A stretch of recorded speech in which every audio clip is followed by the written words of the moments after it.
السلام عليكم متابعي قناة أخبار الساعة. تتعرض القناة يومياً إلى كم هائل من التبليغات أدت إلى الحد من انتشار الفيديوهات. المرجو منكم دعم قناتكم التي تعنى أولاً وآخراً بالدفاع عن المغرب وتنوير الرأي العام بكل ما يتعلق به بخطوات بسيطة هي كالآتي: تسجيل الإعجاب بالفيديو، الاشتراك في القناة، وتفعيل التنبيهات، ثم التعليق على الفيديو، وشكراً.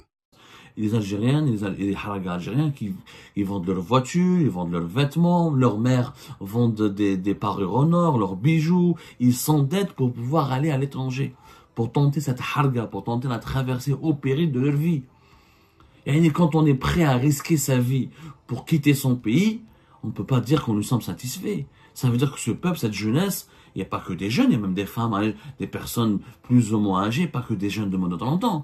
Il y a même des mères de famille, des pères de famille. Cela signifie qu'il y a un réservoir de désespoir, de détresse. Que les gens, ces Algériennes et ces Algériens, ne se reconnaissent plus. Ne se reconnaissent plus dans ne se reconnaissent plus dans la situation de leur pays. Pas du tout. La situation, elle est tout simplement instable. Ils n'arrivent pas à travailler dans leur pays, ils n'arrivent pas à se sentir libres dans leur pays, ils n'arrivent pas à vivre dignement dans leur propre pays. Ils ne vivent, ils ont nourri ce désir de partir à tout prix, je dis bien de partir à tout prix, au risque et au péril de leur vie. C'est pratiquement du suicide. Faut de la vie quand on monte dans un petit bateau, dans une petite embarcation. Ouais, parce qu'il y a certains haragas de luxe, mais qui représentent même pas 5% des traversées. Les haragas de luxe sur des yachts, sur des bateaux beaucoup mieux équipés, plus en sécurité. Mais 95% des traversées, c'est des embarcations de pêcheurs, transformées, réaménagées, qui peuvent couler, qui peuvent faire l'objet d'un naufrage, les moteurs peuvent tomber en panne, et plusieurs de ces embarcations peuvent partir en rade, ou se perdre en plein Méditerranée. Le risque de mourir, il est extrêmement élevé. Extrêmement élevé. Donc, c'est un désespoir, c'est un désespoir énorme. Énorme désespoir. كيفاش تقدر من بعد نقولوا باللي un candidat à l'élection présidentielle يقول لك le peuple il est satisfait? Il n'est pas satisfait. Et c'est pas la première fois. Je dis bien attention, c'est pas la première fois où nous avons des chiffres aussi hallucinants. Je vous rappelle que déjà en mai 2024, en 3 jours, il y a eu plus de 1000 haragas algériens ont débarqué en Espagne. En septembre 2021, pratiquement 1500 haragas algériens en 72 heures. En septembre 2021. En octobre 2021, 1300 haragas sont arrivés en l'espace aussi durant 3-4 jours. C'est pas la première fois. En 2021 et en 2022, il y a eu énormément d'arrivées massives, de déferlements comme ça avec des chiffres. Voilà, dans la semaine par exemple du 27 septembre au 3 octobre, il y a eu plus de 1300 haragas algériens. Et c'est énorme, c'est des chiffres qui sont tout simplement. Alors, sur les 1900 haragas irréguliers qui sont arrivés en mer en Espagne durant la semaine du 27 septembre au 3 octobre, 72% étaient des Algériens, 21% des Marocains et 7 autres nationalités étaient des ressortissants des pays d'Afrique subsaharienne, Mali, Burkina Faso, Niger, etc. Mais 72% étaient des Algériens, ce qui fait un total de plus de 1300%. À l'époque, ce décompte avait été établi par le journaliste espagnol Ignacio Cambero. Donc, ce n'est pas une nouveauté ce qui est en train de se passer aujourd'hui. Ça a un peu cessé en 2023 parce que les gardes-côtes algériens ont multiplié les interventions musclées et on a commencé à tirer sur les haragas, sur leurs embarcations. Tout a été fait pour réprimer brutalement. Il y avait même un risque, non seulement le risque de couler, de faire naufrage, de se perdre en haute Méditerranée, d'avoir des moteurs qui tombent en panne, de partir en rade, comme on dit, ou la malabélie pour reprendre le langage des spécialistes de la mer et des marins. Mais aussi, depuis 2023, il y avait le risque de se faire tirer dessus par les gardes-côtes algériens qui avaient reçu des ordres. On tire sur tout ce qui bouge pour l'empêcher, pour dissuader, faire peur aux haragas. Et malgré cette brutalité armée, voilà, même cette brutalité militaire, parce que les gardes-côtes, quand même, c'est pas des brutalités policières, c'est des brutalités militaires, ils font partie des forces navales de l'armée algérienne. Donc, malgré, ça n'a pas dissuadé les haragas. Aujourd'hui, il y a un retour en force de la harga à 2 mois de l'élection présidentielle. Donc il n'y a pas réellement d'espoir. Si on avait de l'espoir, on avait confiance dans son pays, on ne risquerait pas sa vie. On resterait à se battre, on reste sur son territoire national pour se battre avec les siens, pendant son pays, à chercher du travail, à chercher une solution pour pour bâtir son avenir, etc. Mais ce n'est pas le cas. Ce n'est pas le cas. Et c'est symptomatique d'un malaise national. Il y a un malaise national en Algérie. Depuis 2019, on avait des haragas avant, mais on n'avait pas des chiffres aussi impressionnants. 1000, 1500, 1300 en 3-4 jours, en 2 jours, c'est du jamais vu. Il y avait des haragas, mais on n'avait pas des bébés, on n'avait pas des familles entières qui partaient en même temps. Par contre, après 5 dernières années, notamment de 2021 à 2024, on a vu des familles entières, des personnes âgées, des femmes avec des enfants, des bébés en bas âge. On n'avait pas ça à l'époque de Bouteflika. En tout cas, avant le Hirak. Pourquoi? Parce que les problèmes sociaux se sont aggravés, les problèmes politiques se sont aggravés, la répression, il y a les menaces de l'emprisonnement, l'échec du Hirak, la dictature, le durcissement de la répression des libertés publiques et individuelles, et aussi les perspectives socio-économiques sont bouchées, la vie est plus chère, le travail est plus rare, les salaires sont encore plus faibles, il y a un désespoir. C'est des indicateurs. Plus de 1000 citoyens, plus de 1000 Algériennes et Algériens fuient le pays et risquent leur vie pour débarquer pour arriver en Espagne en 2-3 jours, c'est un signe de désespoir. C'est pas un signe de satisfaction. Il faut qu'on réfléchisse sur ce drame. Si nos compatriotes sont prêts à risquer tout pour aller, on remarque, 70-80% sont des Algériens, pas des Marocains. Pourtant, il y a plus de pauvreté au Maroc. On nous dit qu'il y a plus de pauvreté au Maroc. On nous dit qu'il y a plus de sous-développement au Maroc. On nous dit qu'il y a plus d'injustice sociale au Maroc. Peut-être que les Marocains, depuis qu'ils ont de bons rapports avec l'Espagne, depuis 2022, la lutte contre l'immigration clandestine, elle est plus féroce. Mais en Algérie, elle a commencé à être très féroce en 2023. Et ça n'a pas stoppé. L'affluence ou le déferlement. Il faut parler de déferlement de nos jeunes harakas sur les plages espagnoles. À un moment donné, il faut qu'on se pose, qu'on s'interroge et qu'on tire des conclusions. Il y a un grand réservoir de désespoir dans notre pays. Et ce désespoir pousse les gens à aller vers le suicide ou à s'aventurer au risque, au péril de leur vie pour quitter le pays. Il faut s'attaquer à ce désespoir. Pas avec des mensonges, pas avec des annonces, pas avec des promesses sans lendemain. Et surtout pas avec des élections truquées ou des élections sans aucun enjeu. Si on ne rassure pas les Algériennes et les Algériens, on risque de perdre les forces les plus vives de notre jeunesse. Il faut savoir que depuis 2021, nous avons une moyenne de 30 000 haragas qui quittent le pays, que ce soit par la route vers l'Italie, depuis le wilaya de l'Est du pays, ou surtout, aujourd'hui, la route maritime la plus fréquentée, à 80%, on va dire, c'est la route de l'Espagne. Et maintenant, ce n'est même pas les wilayas de l'Ouest uniquement. Des fois, les wilayas du centre. Même pour aller jusqu'en Espagne. Les wilayas du centre. Surtout les wilayas de l'Ouest. Comme Chlef, Tunis, Mustaghanam, Ain Timouchent, Wahran et la partie de Razawet. C'est très inquiétant ce qui se passe. Il faut arrêter de mentir. Il faut rassurer notre population.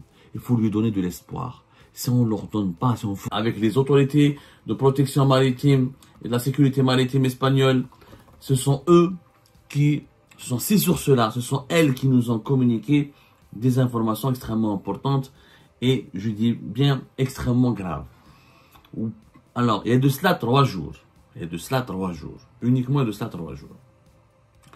On va dire le plus célèbre, le plus crédible des spécialistes de l'immigration clandestine algérienne vers l'Espagne, monsieur Francesco José Clemente Martin, qui est très connu, très suivi sur les réseaux sociaux. Sa page Facebook, elle est devenue une référence absolue en ce qui concerne le décompte, l'identification, la recherche ou tout ce qui est recherche sur le nombre et la réalité, l'actualité des migrants clandestins algériens en Espagne. Monsieur Francisco José Clemente Martin, nous en avons parlé beaucoup sur Algérie Part. Il est très actif depuis 2021, où il est devenu une référence, mais vraiment une référence pour les journalistes, pour les familles des Haragas disparus, pour les Haragas eux-mêmes, pour la presse espagnole aussi, pour les spécialistes des questions migratoires. Il est régulièrement consulté. Il travaille d'ailleurs avec l'ONG, le Centre international pour l'identification des migrants disparus, qui se trouve à Malaga en Espagne, le CPMD.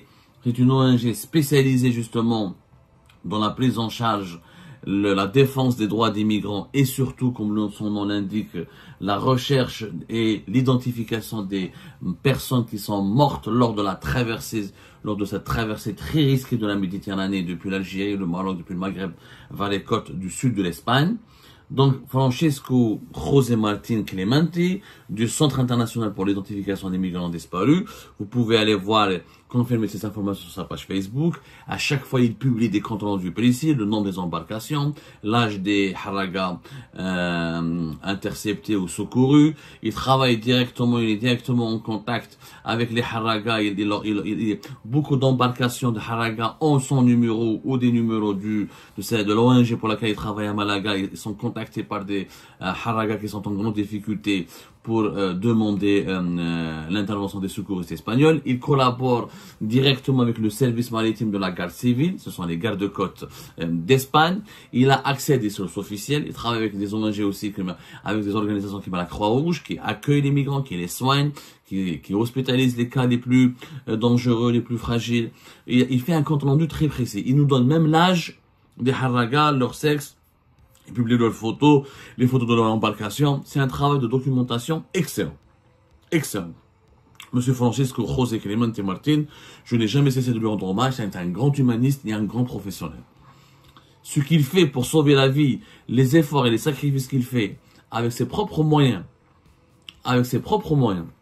pour sauver la vie des migrants algériens, pour leur donner une culture, pour les aider à jouir de leurs droits et à préserver leur dignité, franchement, il mériterait une médaille, ce monsieur. Si cette source-là, qui nous informe, il y a de cela 3 jours, que plus de 800 personnes ont été secourues, interceptées et identifiées et arrêtées par le service maritime, par les gardes-côtes d'Espagne. 800 personnes, qui sont tous algériens. De plus de 80% sont de nationalité algérienne. On parle de 50 bateaux. 50 embarcations qui ont été interceptées ou secourues par les gardes-côtes d'Espagne. 50. En 3 jours. En 3 jours. Et de cela, il a donné ces informations le 13 juillet dernier. 800 personnes. Et il dit même que c'est les embarcations qui ont été, les bateaux qui ont été interceptés et repérés. Mais il y a plus, si on compte les bateaux et les embarcations qui n'ont pas été repérées ou interceptées, on est à plus de 1100 personnes.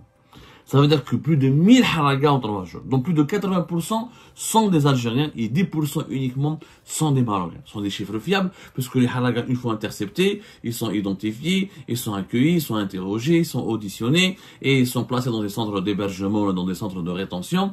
Et l'Espagne, finalement, la majorité d'entre eux les libèrent. Ensuite, au bout de 2-3 mois, ensuite, ils vont se promener un peu, ils vont tourner un peu en Espagne avant d'essayer de rallier la France, où ils vont s'installer définitivement, parce que 95% des haragas algériens ne restent pas en Espagne. C'est la France qu'ils visent parce qu'ils ont des connaissances, ils ont des liens familiaux, ils maîtrisent la langue, et c'est en France qu'ils veulent s'installer pour pouvoir travailler plus rapidement, puisqu'ils maîtrisent la langue, ils ont des connaissances, ils ont encore une fois un réseau familial, un réseau de connaissances personnelles. C'est quand même impressionnant. Il y a eu beaucoup de femmes. 4 embarcations étaient en grande difficulté, elles ont été sauvées. On a évité 4 naufrages. Alhamdulillah, donc on aurait pu avoir un drame. En plus, il y a même des femmes avec des bébés, dont un bébé de 6 mois. Dont sa mère, elle est algérienne. Un bébé de 6 mois. Quand on voit ce genre elle a dit, nous sommes à moins de 2 mois de l'élection présidentielle. Plus de 1000 haragas en 2-3 jours. À moins de 2 mois de l'élection présidentielle. Comment on peut dire que le peuple est satisfait? Où est l'espoir? Où est avec la confiance dont parlent les dirigeants algériens? Où est avec Les Algériens ont repris espoir, ont repris confiance. Ils sont conscients que leur pays avance, que leur pays progresse, que leur pays est en train de se stabiliser.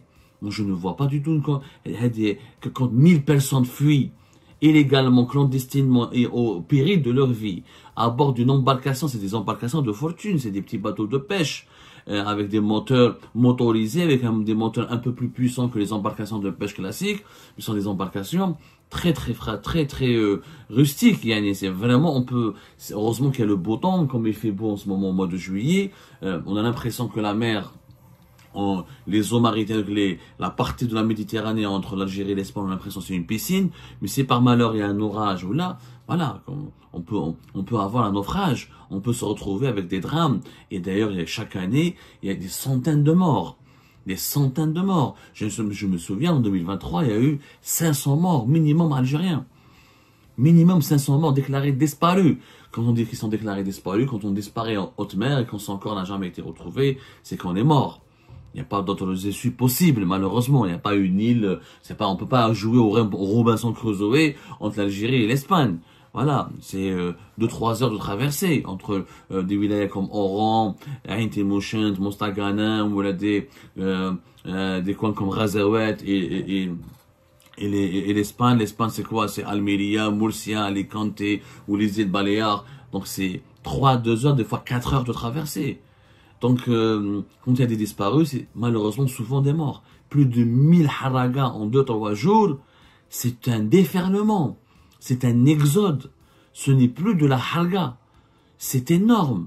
Et cela signifie quoi? Cela signifie qu'il y a un désespoir, il y a une détresse, que les haragas algériens quittent le pays et des fois ils hypothèquent tout.